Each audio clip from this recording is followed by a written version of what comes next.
Dan wasa Ansu Fati wadda kungiyar kwallon kafa ta FC Barcelona ta bada shi aro ga Monaco yana jan hankalin kungiyar kwallon kafa ta Atlético Madrid. Dan wasan dan asalin makarantar La Masia ya fara kakar bana cikin shimma da kwazo a Monaco inda ya zura kwallaye 5 a Ligue 1 cikin mintuna 126 kacal. Duk da haka kungiyar kwallon kafa ta FC Barcelona tana da rinjaye wurin yanke shawara saboda tsawon kwantaraginsa tare da ita. Kocin kungiyar kwallon kafa ta Real Madrid Xabi Alonso na son ɗauko ɗan wasan tsakiya na Rodrigo Mendoza bayan da ya burge a gasar World Cup 'yan ƙasa da shekaru 20 tare da tawagar ƙasar Spaniya. Ɗan wasan mai shekara 20 yana da sharuɗa a cikin kwantaraginsa na fam miliyan 20 kuma kwantaragin nasa zai ƙare ne a shekarar 2028. Kungiyar kwallon kafa ta FC Barcelona na sha'awar ɗan wasan gabanin Borussia Dortmund Serhou Guirassy wanda ake cewa yana da tanajin kuɗin sakinsa a kwantaraginsa na euro miliyan 65.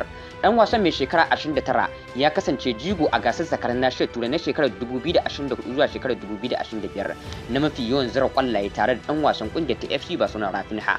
Kungiyar ta FC Barcelona na nema akalla euro miliyan 30 zuwa 35 domin sayar da matashin dan wasan tsakiyar da Makasidu bayan da kungiyar kwallon kafa ta Arsenal da Chelsea suke shirin fafatawa wajen sanya hannun dan wasan a watan January. Kungiyar kwallon kafa ta Manchester United na ƙara nuna sha'awarta sosai ga dan wasan Bayern Munich Upamecano duba da cewa kwantaraginsa zai kare ne a lokacin bazara mai zuwa, sai da rahotanni sun nuna cewa bangarori biyun sun cimma matsaya kan albashi, amma kungiyar kwallon kafa ta Bayern Munich har yanzu na sha'awar tsawaita kwantaragin dan wasan nata na kasar Faransa. Kungiyar kwallon kafa ta Arsenal na da niyyar ci gaba da rike jagoran 'yan wasan ta Martin Odegaard ta hanyar kulla sabuwar yarjejeniyar dan wasan na kasar Norwich bayan da kungiyar kwallon kafa ta Paris Saint-Germain da kungiyar kwallon kafa ta Bayern Munich suke nuna sha'awar su ga dan wasan tsakiyar. A wani bangaren za ku cewa kungiyar kwallon kafa ta Juventus sun sanya dan wasan tsakiyar Newcastle United Sandro Tonali a matsayin babban burinsu da suke son siya. Sai dai wannan yarjejeniyar ta dogara ne da ficewar wasu 'yan wasa daga club din. Ana ganin cewa Tonali yana sha'awar komawa gasar Serie A.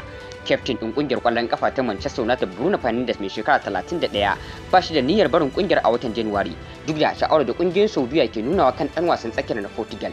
Dan wasan tsakiyar Manchester City Bernardo Silva mai shekara 31 na shirin barin kungiyar a ƙarshen kakar wasanni ta bana, inda wasu kungiyoyi da gasar Saudiya da kuma kungiyar kwallon kafa ta Benfica ke zauracin dan wasan na Portugal.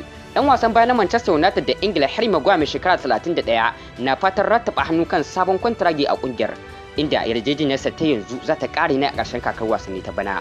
Ƙungiyar ƙwallon ƙafa ta West Ham United, Real Sociedad da Valencia dukkaninsu na fafatawa domin ɗaukar ɗan wasan gaba na Real Madrid da ƙasar Brazil inda a matsayi na aro a watan January.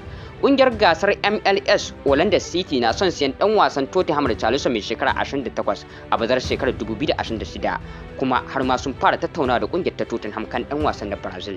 Ɗan wasan gaba na Juventus Dusan Vlahovic mai shekara 25 yana son komawa gasar Premier a shekarar 2026, kuma ɗan wasan na Serbia ya bayar da fifikon kan komawa ƙungiyar ƙwallon kafa ta Chelsea ko kuma Tottenham.